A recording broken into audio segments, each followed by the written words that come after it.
کا رکوع نمبر 4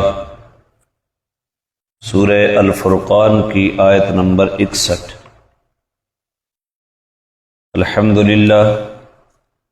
الحمدللہ وحدہ والصلاة والسلام علی من لا نبی بعدہ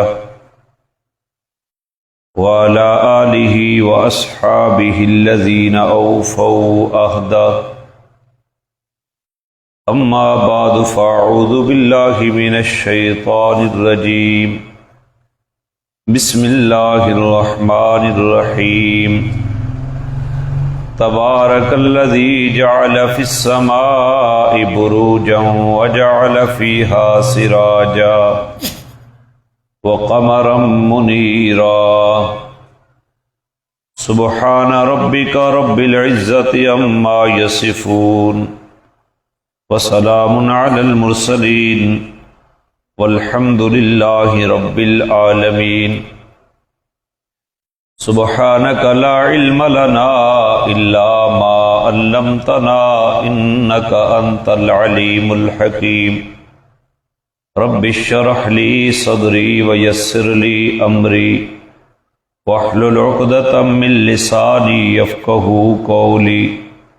رب یسر ولا تعسر وتممہ بالخیر وبک نستعین۔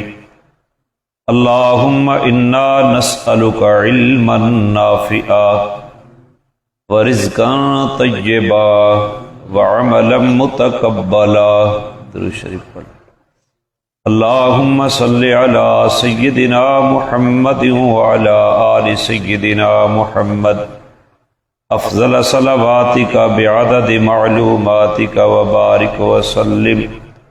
اللہم صلی علی محمد النبی الامی وعلی آلہ وسلم تسلیما۔ یہ آواز زیادہ کرو۔ پچھلے درس میں یہ بیان ہوا تھا، اللہ تعالیٰ نے اپنی توحید کے اوپر جو عقلی دلائل دیے ان میں سے ایک دلیل یہ تھی کہ قرآن کے مخاطب، کیا تو نے یہ نہیں دیکھا کہ تیرے رب نے سائے کو کس طرح پھیلایا ہے؟ سایہ زمین کے اوپر پھیلا، اسی کے پھیلنے کے اندر غور کر لیتا تو اللہ کی وحدانیت سمجھ آ جاتی، اور اگر اللہ چاہتا تو سائے کو ساکن کر دیتا، اس کے اندر حرکت نہ ہوتی، دائیں بائیں وہ نہ جاتا۔ پھر اس نے اس کے سائے کے اوپر سورج کو دلیل بنایا ہے، سورج نکلتا ہے تو سایہ آتا ہے، سورج نہ ہوتا تو سایہ بھی نہ ہوتا۔ اگر اسی تکوینی امر کی طرف دھیان دیا جاتا تو اللہ تعالیٰ کی وحدانیت سمجھ آ جاتی۔ پھر دیکھو کہ ہم نے اس کو کس طرح اپنی طرف سمیٹا ہے، قبض کیا ہے۔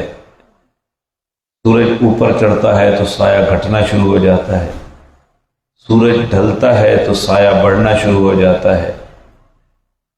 اور وہ ذات ہے جس نے تمہارے لیے رات کو لباس بنایا ہے، پردہ بنایا ہے۔ رات کی حکمتوں کے اندر بندہ غور کرتا تو اللہ تعالیٰ کی وحدانیت سمجھ آتی، اور نیند کو اس نے آرام بنایا ہے، دن کو اس نے دوبارہ اٹھنے کام کاج کا ذریعہ بنایا ہے۔ اس کی تفصیلی بات گزشتہ سے جو پیوستہ درس تھا اس کے اندر گزر چکی۔ وہ ذات ہے جس نے اپنی رحمت کے آگے بشارت کے لیے ٹھنڈی ہواؤں کو چلایا۔ ہوا آتی ہے ٹھنڈی تو اس کے پیچھے بارش ہوتی ہے، تو یہ ہوا بارش کی خوشخبری دیتی ہے۔ اس کو چلانے والا اللہ تعالی ہے۔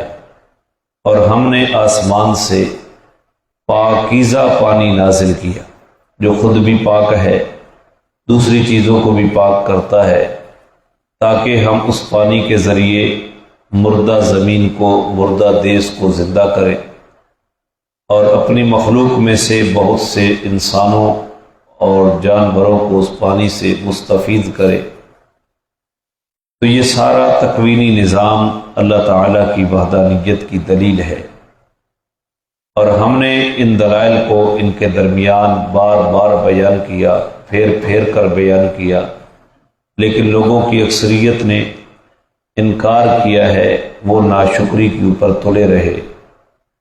پھر حضور علیہ الصلاۃ والسلام کو اللہ تعالیٰ نے تسلی دی کہ میرا پیغمبر، ہم چاہتے تو ہم ہر بستی میں الگ الگ نبی بنا کر بھیج سکتے تھے، آپ کا کام تو ہلکا ہو جاتا، لیکن آپ کی عظمت اور رفعت اسی میں تھی کہ ہم پوری کائنات کے لیے آپ کو نبی بنا کر بھیجے، اس لیے ہم نے ہر بستی کے اندر الگ نبی نہیں بھیجا۔ تو اس نعمت کے شکریہ میں آپ کی ذمہ داری یہ ہے کہ مسئلہ توحید کے سلسلے میں آپ کافروں کی بات نہ مانیں، وہ مختلف مطالبات لے کر آتے ہیں، اور اس قرآن کے ذریعے جہاد کبیر کرتے رہے۔ قرآن بیان کرنا کفار کے سامنے یہ جہاد اکبر ہے، یہ جہاد کبیر ہے۔ پھر آگے پھر دلائل کا سلسلہ شروع کیا کہ وہ ذات ہے جس نے دو دریاؤں کو ملا کر چلایا، ایک طرف میٹھا چل رہا ہے، دوسری طرف نمکین کڑوا چل رہا ہے، دونوں کے درمیان آڑ رکھ دی ہم نے اور ایک رکاوٹ کھڑی کر دی، کڑوا میٹھے میں نہیں ملتا، میٹھا کڑوے میں نہیں ملتا۔ تو یہ بھی ہماری قدرت اور وحدانیت کی دلیل ہے، اور یہ اگر تو اپنی ذات کے اندر غور کر لیتا تو تجھے اللہ کی الوہیت سمجھ آتی۔ وہ ذات ہے جس نے ایک مخصوص قسم کے پانی سے انسان کو بنایا، پھر اس کا نسب بنایا اور اس کے سسرال بنائے، جس سے اس کائنات میں سلسلہ انسانیت کو دوام بخشا۔ تو اسی اپنی پیدائش کے اندر اور اپنی شخصیت کے اندر تو غور کر لیتا تو اللہ تعالیٰ کی وحدانیت سمجھ آ جاتی، اور تیرا رب تو ہے ہی ہر بات کے اوپر قادر۔ پھر جھڑکا اللہ تعالیٰ نے کہ یہ لوگ اللہ کے علاوہ جن کو معبود سمجھتے ہیں وہ ان کو نفع بھی نہیں دے سکتے، نقصان بھی نہیں پہنچا سکتے۔ کافر تو اپنے رب کے مقابلے کے اوپر تلا ہوا ہے۔ میرا پیغمبر، ہم نے آپ کو بشیر بنا کر بھیجا ہے اور نذیر بنا کر بھیجا ہے۔ آپ ان کو یہ بات بتا دے کہ میں اس دعوت و تبلیغ کے اوپر تم سے کسی قسم کی مزدوری کا طلبگار نہیں ہوں۔ میری مزدوری تو یہی ہے کہ جو چاہے میری بات سن کر اپنے رب کے رستے کو پکڑ لے تو یہی میری مزدوری ہے، وگرنہ نہ میں وجاہت چاہتا ہوں نہ مال چاہتا ہوں۔ اور میرا پیغمبر، آپ اس ذات کے اوپر بھروسہ رکھیں جو زندہ ہے اور اس کو کبھی موت نہیں آئے گی، اور اس کے ساتھ تعلق قائم رکھنے کے لیے اسی کی تسبیح کی بیان کیے، سبحان اللہ کا ورد کرے، اور اسی کی تحمید الحمدللہ کا ورد جاری رکھے۔ تعلق مع اللہ، اللہ کے ساتھ تعلق قائم کرنا، آج یہی سب سے بڑی خرابی پیدا ہو گئی۔ دیندار طبقے کا بھی تعلق اللہ کی ذات کے ساتھ نہیں ہے۔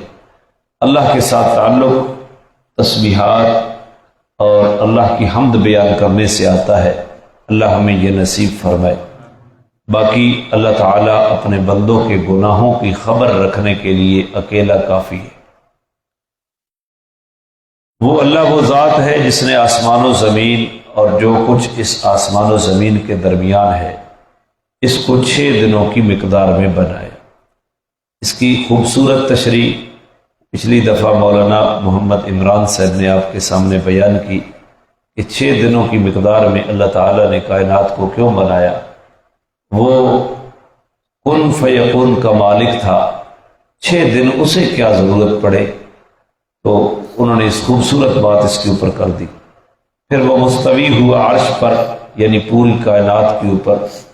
مطلق شہنشاہی اللہ تعالیٰ کی ہے، اور یہ رحمان کے بارے میں خبر رکھنے والوں سے پوچھ لو، اہل علم سے پوچھ لو۔ جب ان کو کہا جاتا ہے کہ رحمان کو سجدہ کرو تو یہ کہتے ہیں رحمان کون ہے؟ رحمان کیا چیز ہے؟ جس چیز کا آپ ہمیں حکم دیں ہم اس کو سجدہ کرتے رہیں۔ تو یہ چیز امر بالسجدہ جو ہے یہ اور زیادہ نفرت کو پیدا کرتا رہا ان کے درمیان، اور ضد میں چلے گئے اور کفر میں چلے گئے۔ یہ بات تھی پچھلے درس کے اندر۔ اب آگے دعوے کا اعادہ ہے، دوسری مرتبہ اعادہ۔ دعویٰ یہ تھا کہ برکتیں دینے والا کون ہے؟ صرف اللہ ہے، اسی کو دہرایا جا رہا ہے۔ تبارک الذی جعل فی السماء بروجا، بڑی برکت والی ذات وہ ہے جس نے آسمان کے اندر برج بنائے۔ بروج جمع ہے برج کی، جس نے آسمان کے اندر کیا بنائے؟ برج۔ اور برج کی تفسیر میں ائمہ کا اختلاف ہے کہ برج سے کیا مراد ہے، اور جو ائمہ تفسیر نے ذکر کیا وہ ساری اس کی مرادیں ہو سکتی ہیں۔ ایک مطلب تو اس کا یہ ہے کہ جہاں جن مدار سے، جن منزلوں سے سورج چل کر جاتا ہے اس کو برج کہتے ہیں۔ بڑی برکت والی ہے وہ ذات جس نے سورج کے چلنے کی منزلیں اور اس کے رستے طے کیے۔ یا برج کا دوسرا معنی ہے کواکب اعظام، یہ اس پوری آسمان کے خیمے کے اندر جو ستارے سیارے، یہ جو پورا نظام ہے اس کو برج کہا گیا۔ تو دونوں معنی اپنی اپنی جگہ پہ ٹھیک ہیں کہ برکت والی ہے وہ ذات جس نے آسمانوں کے اندر برج بنائے ہیں۔ اب تو سائنس اتنی ترقی کر چکی ہے کہ وہ آسمانی نظام کے خد و خال تک پہنچ رہی ہے، تو سائنسدانوں کو تو اللہ کی وحدانیت کے اوپر پہلے ایمان لے آنا چاہیے۔ وَجَعَلَ فِيهَا سِرَاجًا، اور اس آسمان کے اندر اس ذات نے ایک سراج رکھا ہے، چراغ رکھا ہے، ایسا چراغ جس کو کسی اور ایندھن کی ضرورت نہیں ہے، بلکہ پوری کائنات کا وہ ایندھن فراہم کرنے والا بن رہا ہے۔ ساری دنیا کا یہ انرجی سسٹم جو ہے وہ سولر کے اوپر آ جائے تو سورج کی تپش میں ایک ذرے جتنی بھی کمی نہیں آئے گی،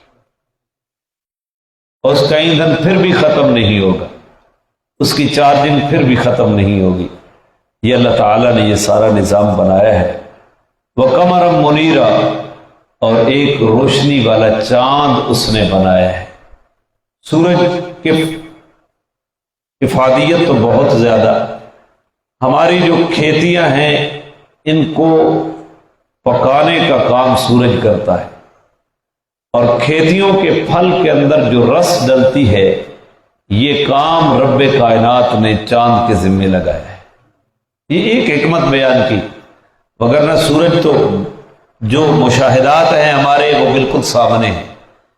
اگر سورج روشنی فراہم کرنا چھوڑ دے تو دنیا بیمار ہو جائے، ہر وقت سورج ہو تب بھی بیمار ہو جائے، اور سورج نہ ہو تب بھی لوگ بیمار ہو جائے۔ اور چاند کا اللہ تعالیٰ نے ایک الگ نظام بنایا ہے۔ اسی کائنات کے اس نظام کے اندر غور کر لو تو سمجھ آ جاتی ہے کہ برکتیں دینے والی ذات کس کی ہے؟ اللہ کی۔ وَهُوَ الَّذِي جَعَلَ اللَّيْلَ وَالنَّهَارَ، قرآن کتاب ہی تعارف الہیہ کی ہے۔ قرآن کا مرکزی مضمون بھی اللہ کا تعارف ہے۔ یہ جو تبلیغی حضرات ہے نا، پہلا نمبر، یہ پہلا نمبر ہے پورا قرآن اللہ کی ذات کا۔ یہ عارف باللہ ایک اصطلاح ہے، ٹرم ہے صوفیاء کی، فلاں بندہ عارف باللہ ہے، اللہ کی پہچان رکھنے والا۔ تو یہ قرآن اللہ کا تعارف ہے جگہ جگہ کی۔ یہ دوسری آیت میں قرآن پھر کیا کرے؟ وَهُوَ الَّذِي جَعَلَ اللَّيْلَ وَالنَّهَارَ خِلْفًا، وہ اللہ وہ ذات ہے جس نے رات اور دن کو ایک دوسرے کا خلیفہ بنایا ہے۔ ایک جاتا ہے تو دوسرا آ جاتا ہے، دوسرا جاتا ہے تو پہلا آ جاتا ہے۔ ابھی رات ہے، دن گیا تو رات آ گئی، رات جائے گی تو پھر کیا جائے؟ دن۔ اسی نظام، یہ اسی نے اس نظام کو بنایا ہے، اور جب سے یہ سلسلہ بنایا ہے اس کے اندر کوئی کمی کوتاہی نہیں ہوئی، کوئی سستی، کوئی غلطی نہیں ہوئی۔ وہ اللہ ہے وہ ذات جس نے رات دن کو خلفہ بنایا ہے، لمن اراد ان یذکر، یہ سارا نظام اس آدمی کو دعوت دے رہا ہے کہ جو ارادہ کرے نصیحت پکڑنے کا، تو اسی کوئی نبی نہ آتا، کوئی کتاب نہ آتی، تو یہ کائنات ارضی اور کائنات سماوی کا پورا نظام انسان کی نصیحت کے لیے کافی تھا۔ لمن اراد ان یذکر، جو اس سے نصیحت کا ارادہ کرے، پوری کائنات کا نظام اس کے لیے نصیحت ہے کہ کائنات کا خالق کون ہے، کائنات کا مالک کون ہے، کائنات کا معبود اور مسجود کون ہے، مشکل کشا اور حاجت روا کون ہے، برکتیں دینے والا کون ہے۔ تھکے بیٹھے مجھے آج بھی ڈاکٹر صاحب نے کہا ہے کہ آپ اپنی وائس کو کنٹرول میں رکھیں، آپ بولیں نہیں اگر گلے کو ٹھیک کرنا چاہتے۔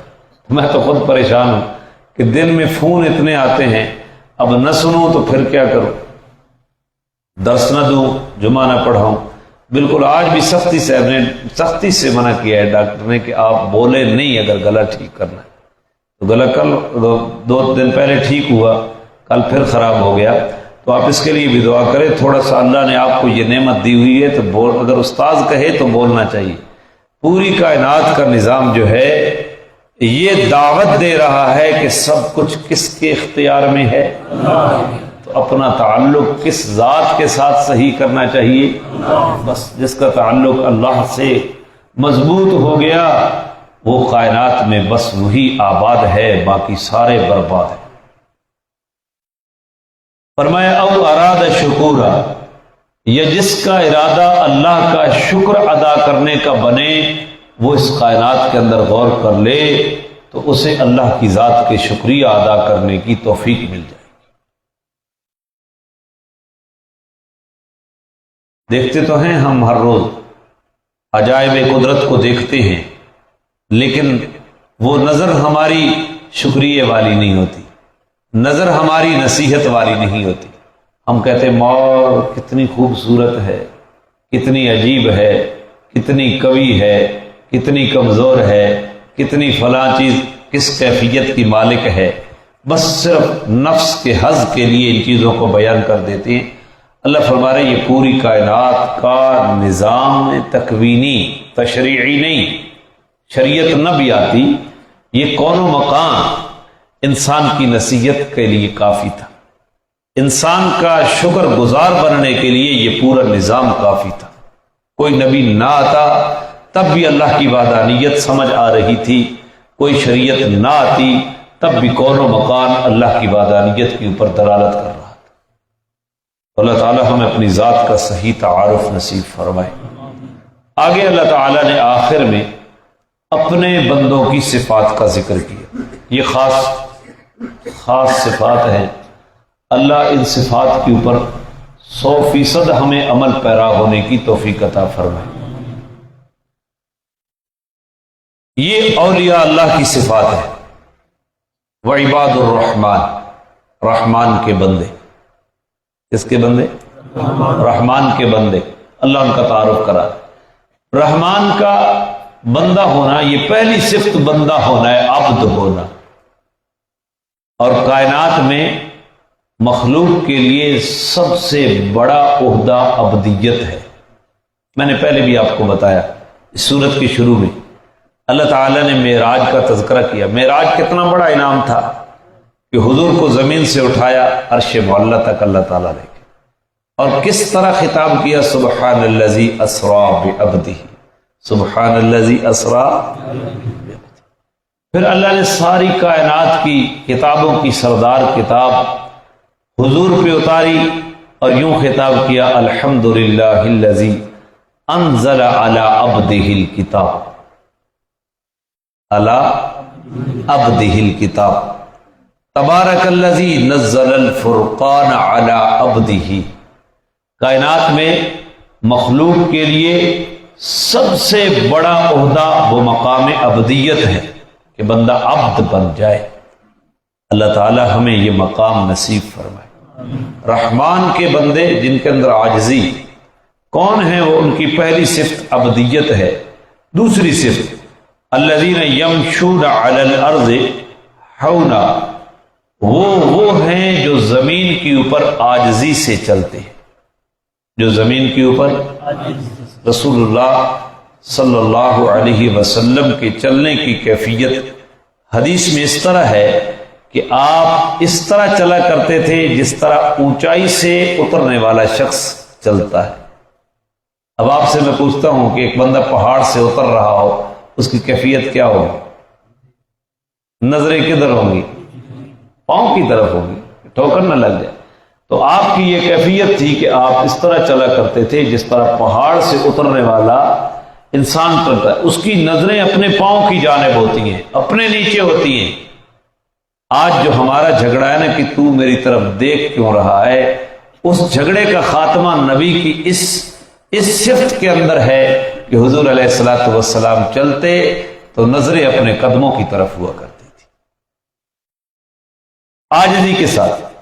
سیدنا عمر رضی اللہ تعالی عنہ ایک نوجوان کو دیکھا جو بیماروں کی طرح چل رہا تھا، آپ نے درہ اٹھایا اور پوچھا تو بیمار ہے؟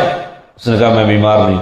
فرمایا آئندہ اس طرح نہیں چلنا، بالکل بیماروں کی طرف بھی نہیں چلنا اور اکڑ کی بھی نہیں چلنا، بلکہ اس کے درمیان جو کیفیت ہوتی ہے اس کو کہتے ہیں حول، الذین یمشون علی الارض حول۔ قرآن کریم دوسرے مقام پہ غالباً سورہ بنی اسرائیل ہے، میرا اگر حافظہ صحیح کم کر رہا ہے تو اللہ تعالیٰ فرماتے ہیں انک لن تخرق الارض ولن تبلغ الجبال طولا، اے اکڑنے والے تو اکڑ کر نہ زمین کو پھاڑ سکتا ہے، نہ آسمان کے، نہ پہاڑوں کی بلندیوں کو تو پہنچ سکتا ہے۔ کیا ہے اکڑ انسان کی؟ یہ ایک رگ میں اللہ تعالیٰ خون کو روک دے تو انسان کو فالج پڑ جائے، بس اکڑ ختم۔ اللہ تعالیٰ ہمیں محفوظ فرمائے۔ اکڑ یہ چال میں ہوتی ہے یا زبان کے بول کے اندر ہوتی ہے، ان چیزوں کے اندر عاجزی۔ اللہ کے بندے وہ ہیں جن کی دوسری صفت یہ ہے کہ وہ زمین پہ چلتے ہیں تو عاجزی کے ساتھ۔ رسول اللہ صلی اللہ علیہ وسلم نے ایک دعا مانگی، اللہم احیینی مسکینہ واعمتنی مسکینہ واحشرنی فی زمرۃ المساکین۔ اللہ مجھے زندہ رکھ تو مسکینی کی حالت میں، مجھے موت دے تو مسکینی کی حالت میں، اور مجھے قیامت کے دن اٹھانا تو زمرہ مساکین کے اندر۔ اس مسکینی سے مراد بھوکا ننگا ہونا نہیں ہے، بلکہ اس مسکینی سے مراد طبیعت کی مسکینی ہے۔ یا اللہ میرے اندر عاجزی پیدا کر دے۔ عاجزی جو ہے حدیث میں آتا ہے کہ جو آدمی اپنے آپ کو چھوٹا سمجھتا ہے رفعہ اللہ اس کو بلند کرتے ہیں، اور جو آدمی اپنے آپ کو بڑا کرتا ہے اذلہ اللہ اس کو ذلیل کر دیتے۔ کمال یہ نہیں ہے کہ بندہ اپنی آنکھوں میں اپنے آپ کو بڑا سمجھے کہ میں بڑا آدمی ہوں، کمال یہ ہے کہ وہ اپنی آنکھوں میں تو اپنے آپ کو چھوٹا سمجھے لیکن لوگوں کی آنکھوں میں وہ بڑا نظر آئے۔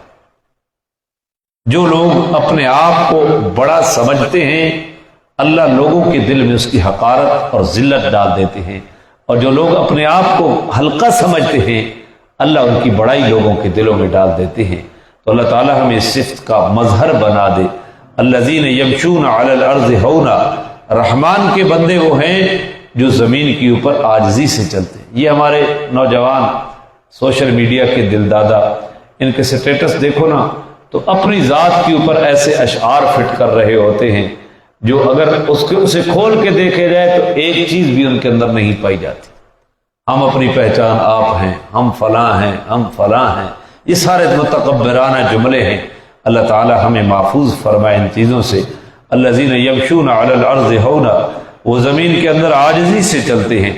وَإِذَا خَاطَبَهُمُ الْجَاهِلُونَ قَالُوا سَلَامًا، اور جب ان کا مخلوق سے واسطہ پڑتا ہے تو پھر ان کی صفت کیا ہوتی ہے؟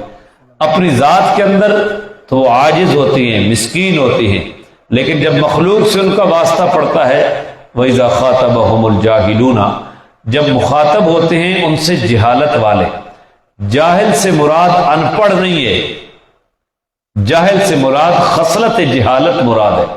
ایک بندہ پڑھا لکھا ہے لیکن اس کے اندر جہالتیں ہیں، جہالت موجود ہے، اور ایک بندہ پڑھا لکھا نہیں ہے لیکن وہ بڑے درجے کا دانا ہے۔ ہم نے تو اپنی زندگی میں کئی دیکھے، ان پڑھ ہیں لیکن آپ ان کے ذمے ثالثی لگا دیں، وہ ایسے انداز میں اس کو نبھاتے ہیں کہ پڑھے لکھے لوگوں کو حیران کر دیتے ہیں کہ کس طرح اللہ تعالیٰ نے اس کو صلاحیت دی۔ یہاں جہالت سے مراد پڑھا لکھا ہونا وہ نہیں ہے کہ جو پڑھا لکھا نہ ہو، ان پڑھ مراد نہیں ہے، بلکہ جس کے اندر جہالت کی خصلتیں موجود ہیں وہ جب ان سے مخاطب ہوتے ہیں قالوا سلاما، تو اللہ کے رحمان کے بندے رفع شر کی بات کہہ کے وہاں سے گزر جاتے ہیں۔ سب بابا معاف کر، سب ہمارا اور تیرا کوئی مباحثہ نہیں ہے، اینٹ کا جواب پتھر سے نہیں دیتے، بلکہ جاہلوں کو جواب بھی نہیں دیتے، ان سے رفع شر کی بات کرتے ہیں کہ شر کسی طریقے سے رفع ہو جائے، جاہل کو جواب دے کر اپنی حماقت کو ظاہر کرنا ہوتا ہے۔ اور سلامتی اسی کے اندر ہے کہ جو آدمی جہالت زدہ ہو اس کی باتوں کا جواب نہ دیا جائے۔ تو آج بھی ایک مذہبی ساتھیوں کی بات پڑھ رہا تھا، بالکل کوئی اس کا تک بھی نہیں بنتا، اور جو ہمارے ساتھی بات کر رہے تھے اب میں اس کے اندر دخل اندازی کرتا تو میں 100 دفعہ سوچتا بھائی میں جواب دوں نہ دوں، اپنے ساتھیوں کو منع کروں یا نہ منع کروں۔ لا علمی کی بات ایک پوسٹ کے اوپر ہو رہی ہے اور دین کے متعلق ہو رہی ہے۔ علماء نے اپنا ایک تجربہ لکھا ہے، یہ جو بحث مباحثہ ہے یہ علم کے نور کو ضائع کر دیتا ہے۔ من حسن اسلام المرء ترکہ ما لا یعنی او کما قال علیہ الصلوۃ والسلام، آدمی کے اسلام کی خوبی یہ ہے کہ وہ فضول چیزوں کو چھوڑ دے۔ کوئی پوسٹ کہیں سے آ گئی، ہر بندہ حق سمجھتا ہے کہ میں اس پوسٹ کے اوپر اپنا حصہ ضرور ڈالوں۔ خدا کے بندو سلامتی اسی میں ہوتی ہے کہ اپنے قلم کو روک کے رکھو، اپنی زبان کو روک کے رکھو، اور سب سے پہلی چیز ہوتی ہے کہ جس چیز کے بارے میں میں قلم اٹھا رہا ہوں یا زبان اٹھا رہا ہوں اس چیز کا مجھے کوئی علم بھی ہے یا نہیں ہے۔ تو اللہ میں سمجھ نصیب فرمائے۔ قرآن کریم یہاں تیسری صفت اللہ اپنے بندوں کی یہ ذکر کر رہے ہیں کہ جب جہالت زدہ لوگ ان سے بات کرتے ہیں تو وہ جواب میں سلام کہہ دیتے ہیں۔ وہ جواب میں کہ بھئی ساڑی توڑی کوئی جھگڑا نہیں، ہماری اور تمہاری کوئی بات نہیں ہے، تم جہاں کھڑے ہو وہاں کھڑے رہو، ہمیں اپنی موج میں رہنے دو، تم اپنی موج میں رہو۔ جاہلوں کا جواب وہ دینے کے اوپر تلے ہوئے نہیں ہوتے بلکہ خاموشی اختیار کرتے ہیں۔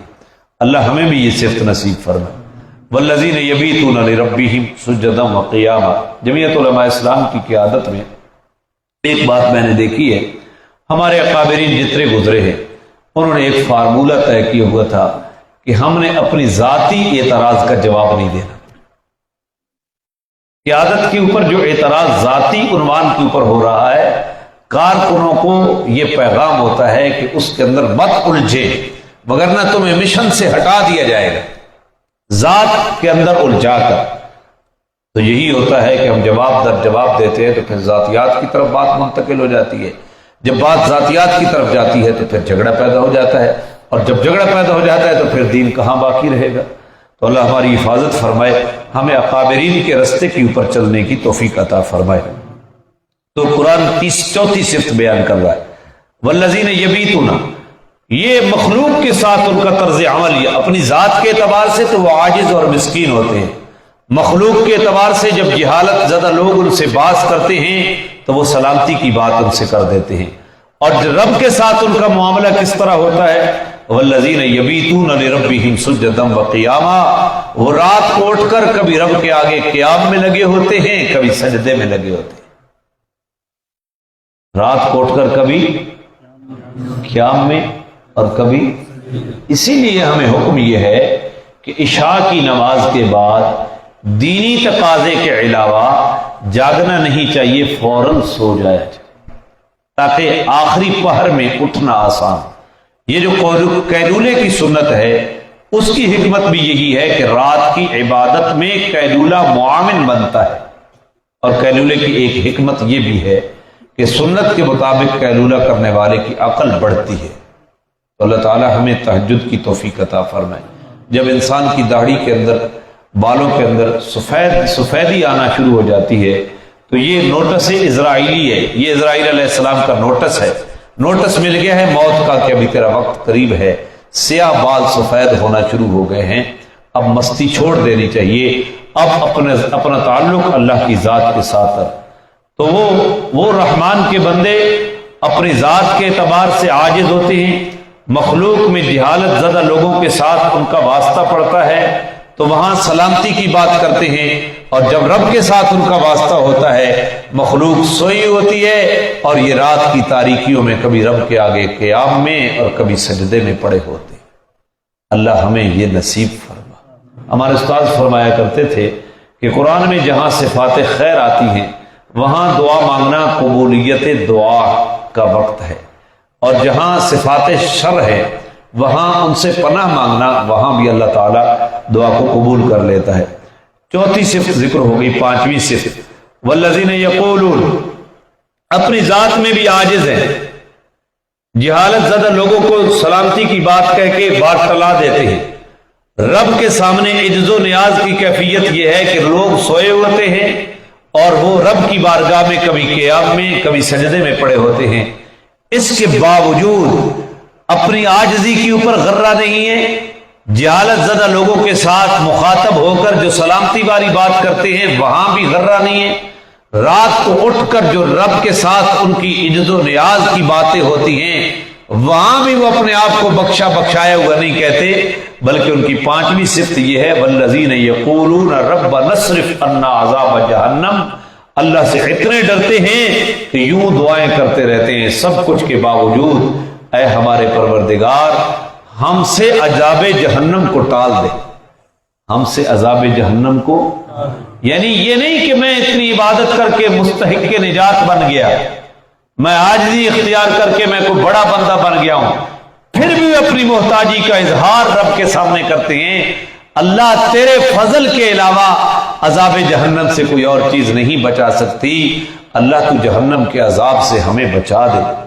ان عذابها کان غراما، بے شک اس جہنم کا عذاب جو ہے وہ تو بڑا شر ہے، وہ لپٹ جانے والی چیز ہے، چمٹ جانے والی چیز۔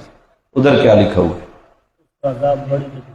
تکلیف دہ چیز ہے، چمٹ جائے تو تکلیف دہ تو ہوگا۔ انہا ساعت مستقرا و مقاما، بے شک وہ جہنم جو ہے وہ عارضی ٹھکانہ ہو تب بھی بری ہے، مستقل ٹھکانہ ہو تب بھی بری ہے۔ یا اللہ ہمیں عذاب جہنم سے محفوظ فرما۔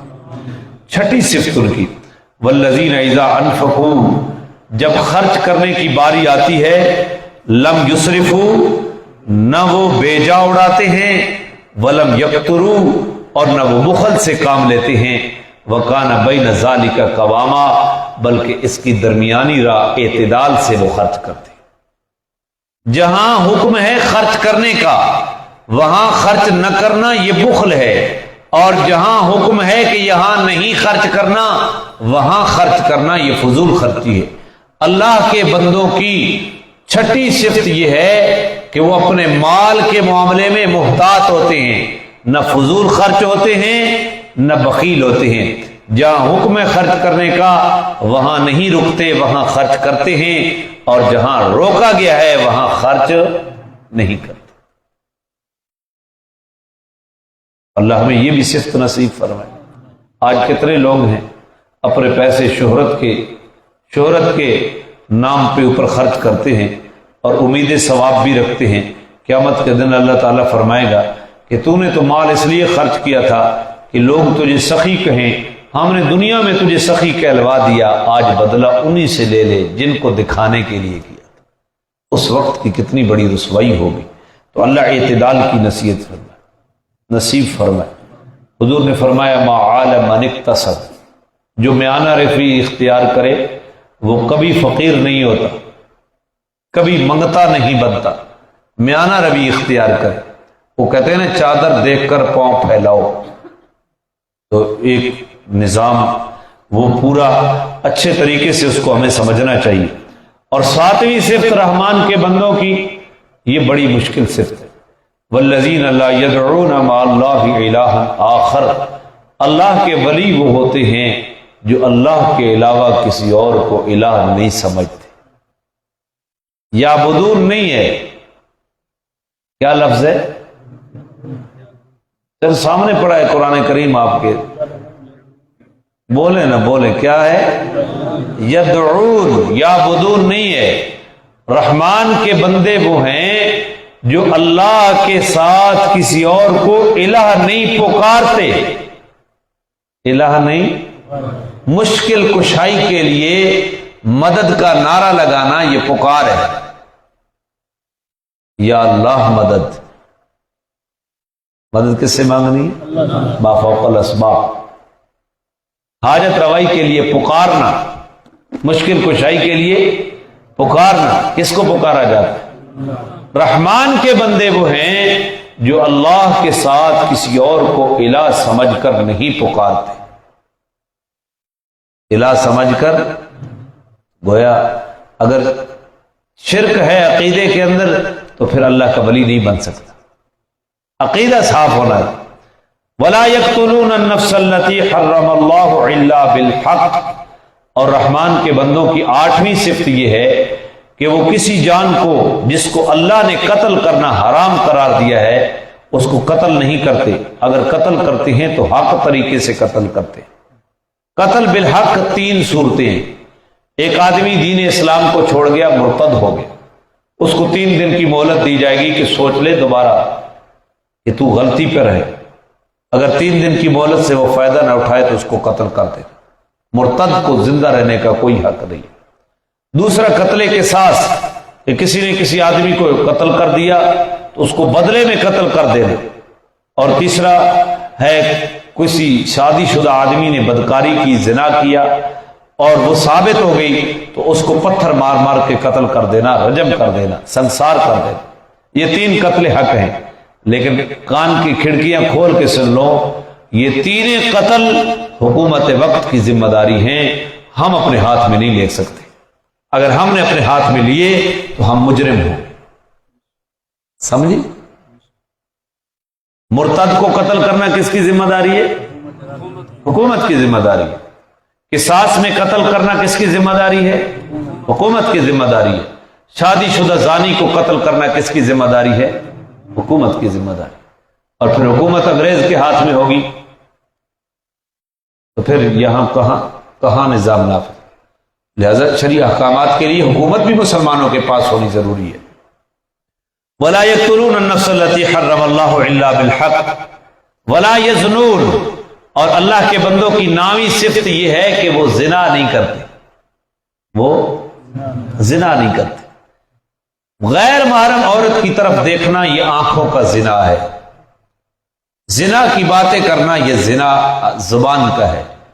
زنا کی باتیں سننا یہ زنا کانوں کا ہے. ہاتھوں سے غیر محرم کو مس کرنا شہوت سے یہ ہاتھوں کا زنا ہے.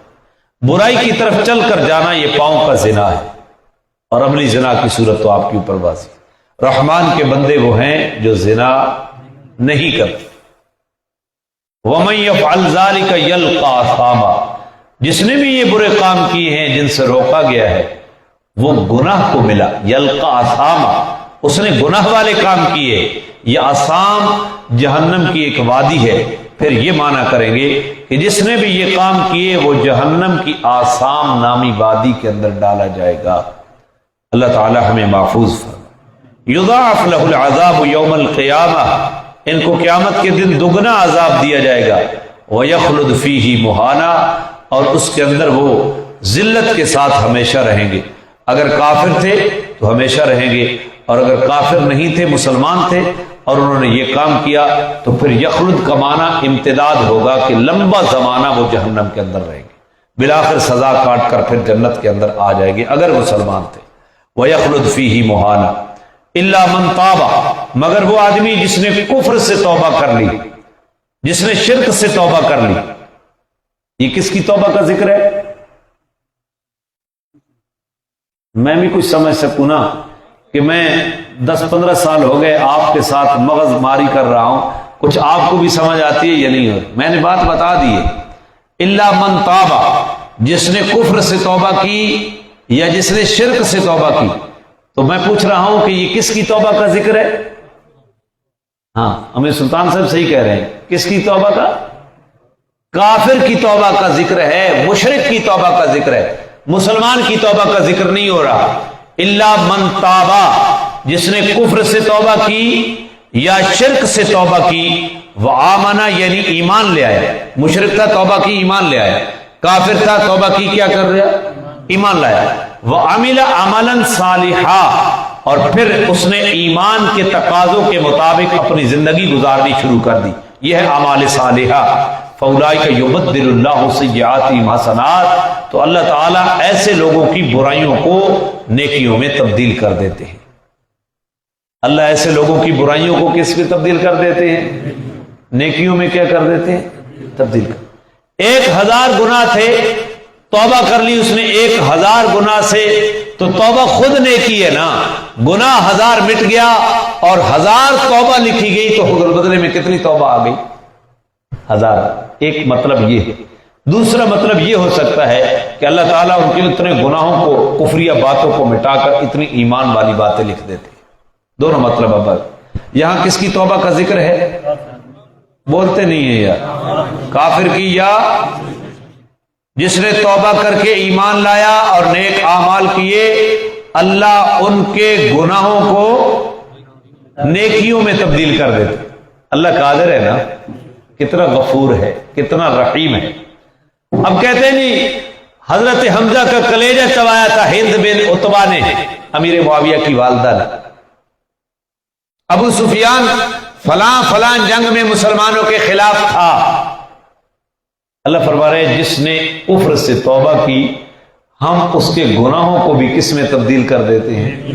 میرے نبی نے فرمایا الاسلام یہدم ما کان قبلہ، اسلام ما قبل کے گناہوں کو مٹا دیتا ہے، ہدم کر دیتا ہے۔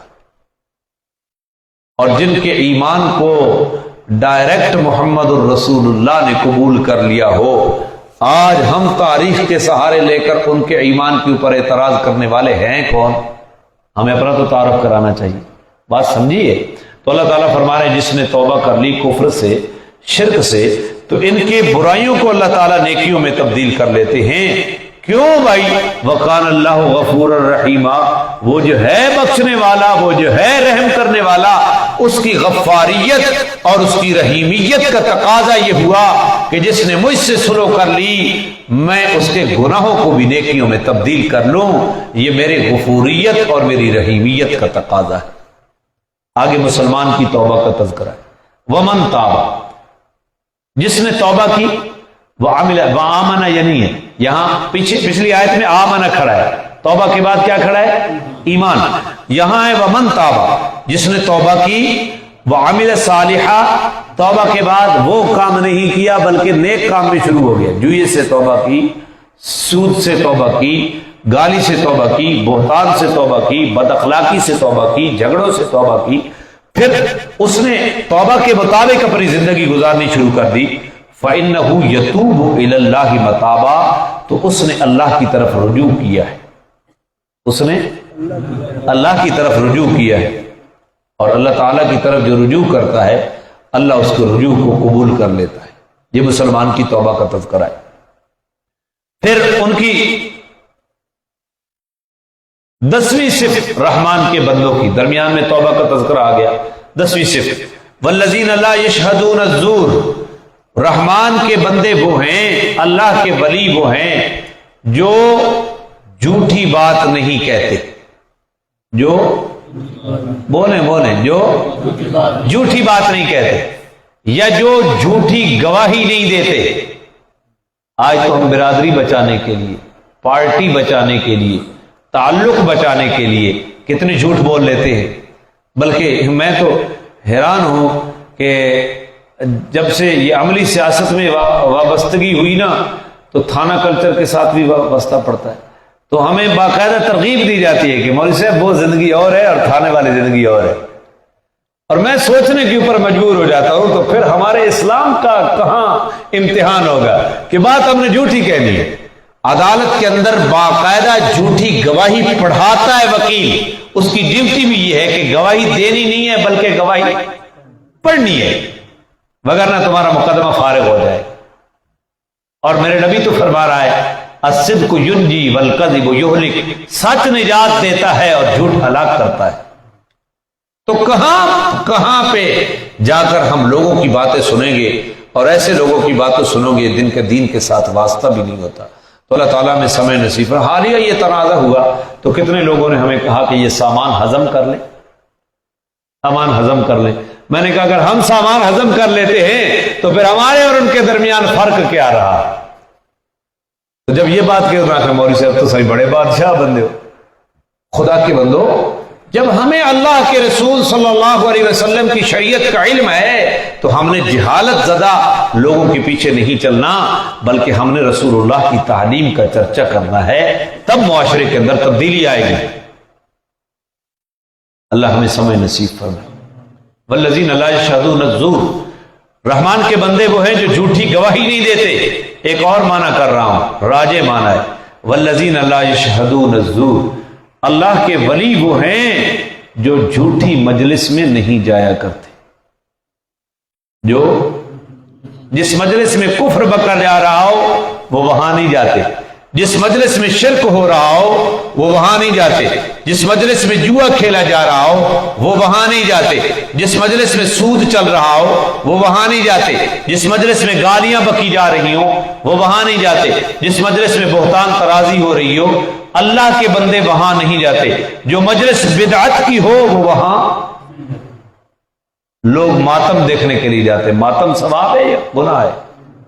والذین لا یشہدون الزور، رحمان کے بندے وہ ہیں جو گناہ کی مجلس میں شریک نہیں ہوتے. سمجھ لی بات؟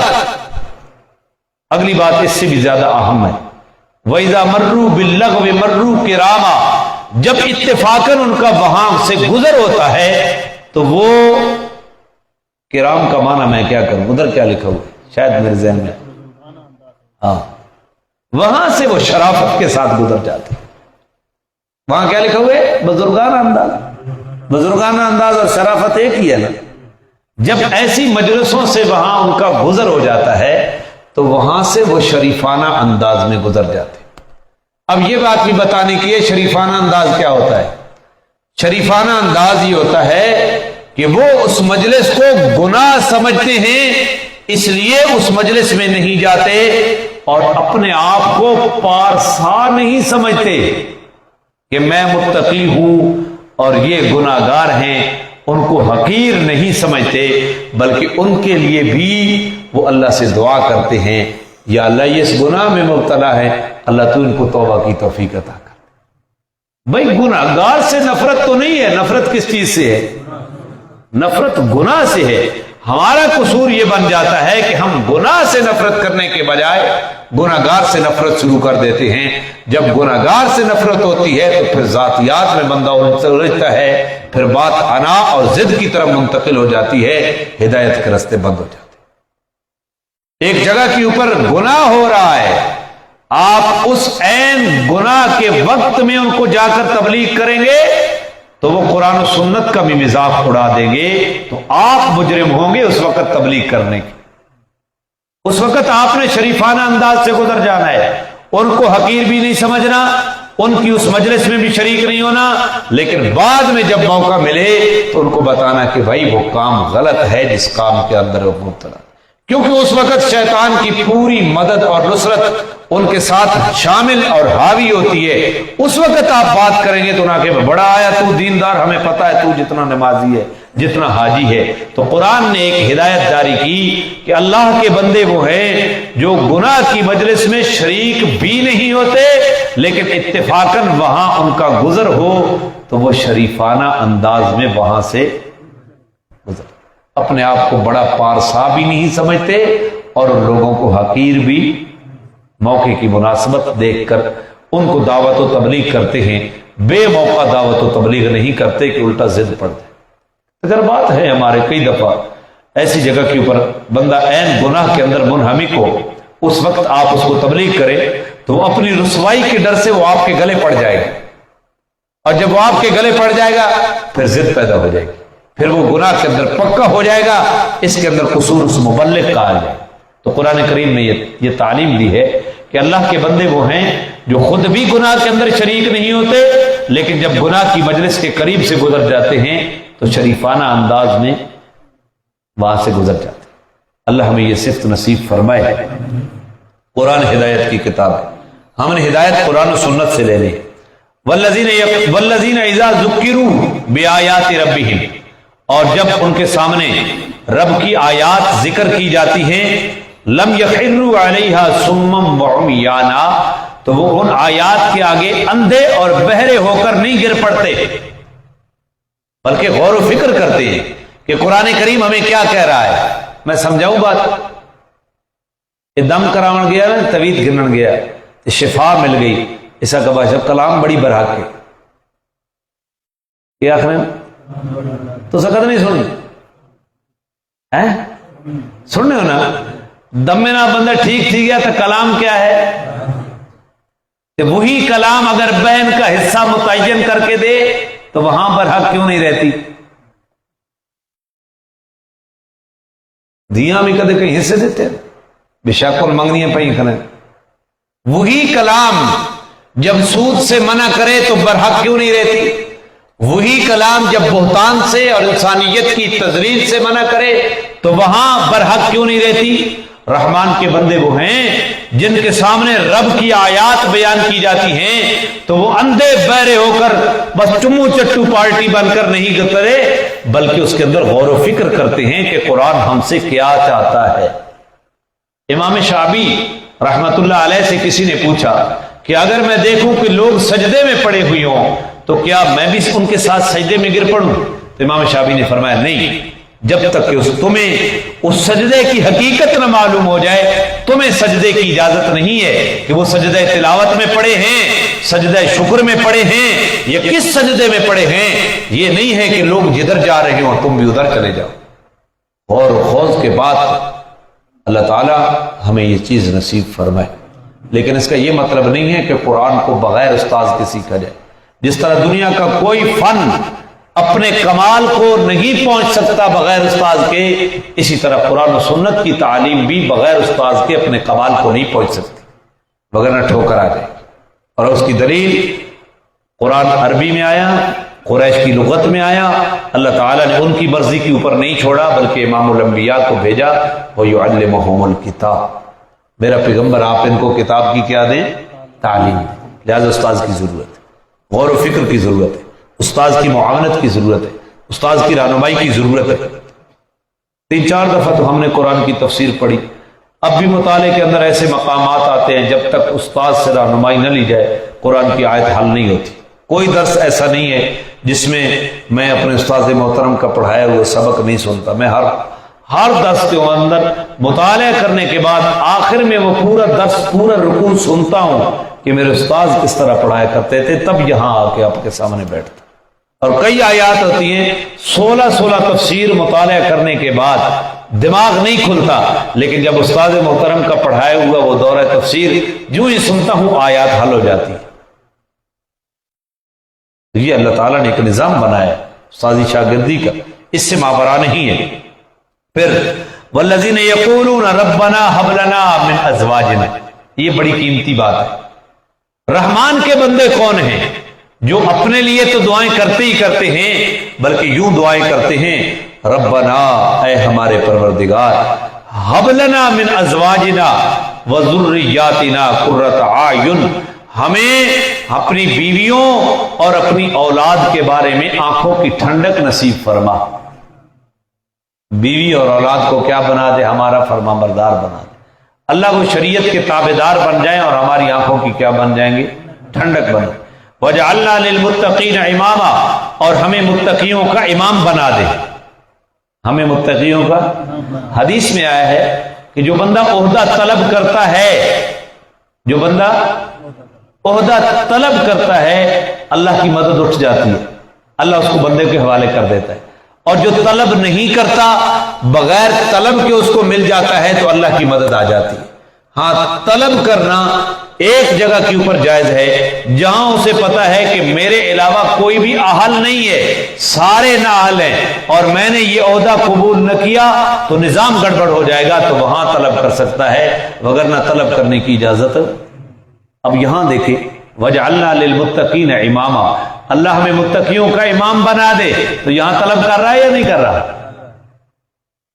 اور حدیث کیا کہہ رہی ہے کہ عہدہ طلب امامت۔ امامت عہدہ ہے نا، متقیوں کا سربراہ بنا دے، بھئی عہدہ طلب نہیں کر رہا۔ باپ ہے تو اپنی اولاد کا امام ہے یا نہیں؟ بولتے نہیں ہے، پتہ نہیں ہے نا۔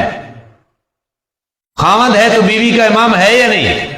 امام تو پہلے ہی ہے۔ وہ رحمان کے بندے یوں دعا کرتے ہیں، اللہ ہماری اولاد کو بھی اور ہماری بیویوں کو بھی ہمارے حق میں آنکھوں کی ٹھنڈک بنا دے، یعنی وہ دیندار ہوں۔ جب وہ دیندار ہوں گے تو وہ متقی ہوں گے، تو اللہ ہمیں متقیوں کا امام بنا دے، نافرمانوں کا امام نہ بنا۔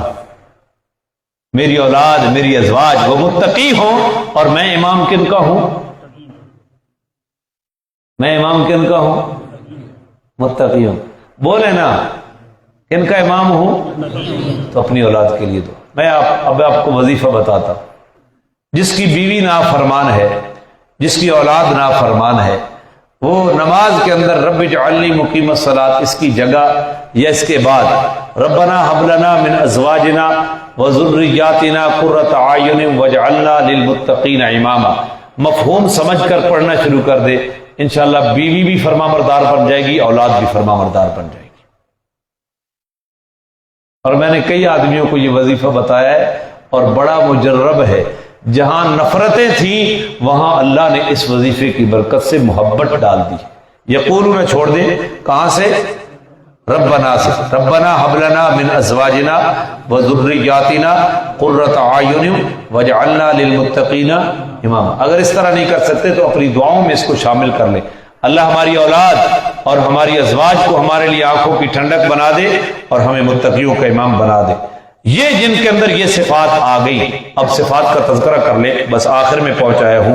کون سی صفات؟ پہلی صفت یہ ہے کہ رحمان کا بندہ ہونا، دوسری صفت یہ ہے کہ زمین کے اوپر عاجزی سے چلنا، تیسری صفت یہ ہے کہ جہالت زدہ لوگوں سے اگر تخاطب اور کلام کا موقع آئے تو وہاں سلامتی والی بات کرنا، چوتھی صفت یہ ہے کہ رب کے آگے رات کو قیام اور سجود میں یعنی تہجد کے وقت اٹھ کر رب سے ناز و عز و نیاز پیش کرنا، پانچویں صفت یہ ہے کہ اللہ کے عذاب سے ڈرتا رہنا، جہنم کے عذاب سے پناہ مانگتے رہنا، اور چھٹی صفت یہ ہے کہ مال خرچ کرنے کی باری آئے تو بخل بھی نہیں کرنا اور بے جا خرچ بھی نہیں کرنا، اسراف اور فضول خرچی بھی نہیں کرنا، بلکہ اعتدال کے ساتھ خرچ کرنا ہے۔ ساتویں صفت یہ ہے کہ اللہ کے علاوہ کسی اور کو مشکل کشا اور حاجت روا نہ سمجھنا۔ آٹھویں صفت یہ ہے کہ کسی جان کو ناحق قتل نہ کرنا۔ نویں صفت یہ ہے کہ زنا اور بدکاری نہ کرنا، اور 10ویں صفت یہ ہے کہ اگر کوئی کام خلاف شریعت ہو جائے تو اس سے توبہ کر لینا، اور 11ویں صفت یہ ہے کہ جھوٹی مجلس میں جھوٹی گواہی نہ دینا، جھوٹی بات نہ کرنا، گناہ کی مجلس میں شریک نہ ہونا، اور 12ویں صفت یہ ہے کہ اگر گناہ کی مجلس سے گزر رہا ہے اتفاقاً تو وہاں سے شریفانہ گزر جانا۔ 12ویں صفت یہ ہے کہ رب کی آیات جب اس کے سامنے پڑھی جائیں تو ان کے اندر غور و فکر کرنا، اندھا بہرا ہو کر نہ گرنا، اور 13ویں صفت یہ ہے کہ اپنی ازواج اور اپنی اولاد کے بارے میں آنکھوں کی ٹھنڈک والی دعا اپنے رب سے کرنا۔ اور یہ 13 صفتیں جس بندے کے اندر پیدا ہو گئیں، اولئک یجزون الغرفہ، یہی وہ لوگ ہیں جن کو جنت کے اندر بالا خانے دیے جائیں گے، بما صبروا، ان کے صبر کی وجہ سے، وَيُلَقَّوْنَ فِيهَا تَحِيَّةً وَسَلَامًا، اور اس جنت کے اندر ان کو سلام اور دعاؤں کے تحفے دیے جائیں گے، جدھر بھی جائیں گے مرحبا، خوش آمدید، ویلکم کے کلمات ان کو کہا جائیں گے، خالدین فیہا، اللہ ہمیں نصیب فرمائے، یہ ہمیشہ اس جنت کے اندر رہیں گے۔ حسنت مستقرم و مقاما، وہ جنت ایسی چیز ہے جو عارضی ٹھکانے کے اعتبار سے بھی بہت اچھی ہے اور مستقل ٹھکانے کے اعتبار سے بھی۔ عارضی ٹھکانہ، بندہ دوستوں کو ملنے گیا تو وہ عارضی ٹھکانہ ہے نا، رشتہ داروں کو ملنے گیا تو وہاں عارضی ٹھکانہ ہے۔ جنت میں کسی کو ملنے کے لیے جائے تو وہ جگہ بھی بہت اچھی ہوگی، جہاں مستقل رہائش پذیر ہوگا وہ جگہ بھی۔ اللہ ہمیں ان صفات کا مستحق بنا دے، آمین تو کہہ دیں بھائی۔ آخری آیت، کل، میرا پیغمبر آپ ان کو کہہ دیں، ما یعبؤ بکم ربی لولا دعاؤکم، اگر تم میرے رب کو نہ پکارو تو میرے رب کی بھی تمہیں پرواہ نہیں، میرے رب کو تمہاری پرواہ نہیں ہے۔ پھر مانا کرتا ہوں، کل ما یعبؤ بکم ربی لولا دعاؤکم، اے مشرکو کافرو، میرا پیغمبر آپ ان کو کہہ دیں اگر تم میرے رب کو نہ پکارو تو میرے رب کو بھی تمہاری کوئی پرواہ نہیں ہے۔ فقد کذبتم، تم نے تو توحید کی دعوت کو جھٹلا دیا، فسوف یکون لزاما، ان قریب اس کی سزا تمہیں چمٹ کر رہے گی، لازم ہو کر رہے گی۔ اللہ تعالی ہمیں کفر و شرک اور ہر قسم کی گمراہی سے محفوظ فرمائے۔ الحمدللہ آج سورۃ الفرقان مکمل ہو گئی، اللہ آگے بھی توفیق عنایت فرمائے۔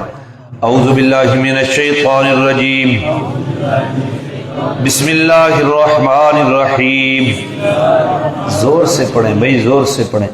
تبارک الذی جعل فی السماء بروجا وجعل فیہا سراجا وقمرا منیرا وهو الذی جعل اللیل والنہار خلفة لمن اراد ان یذکر او اراد شکورا وعباد الرحمن الذین یمشون علی الارض ہونا واذا خاطبهم الجاہلون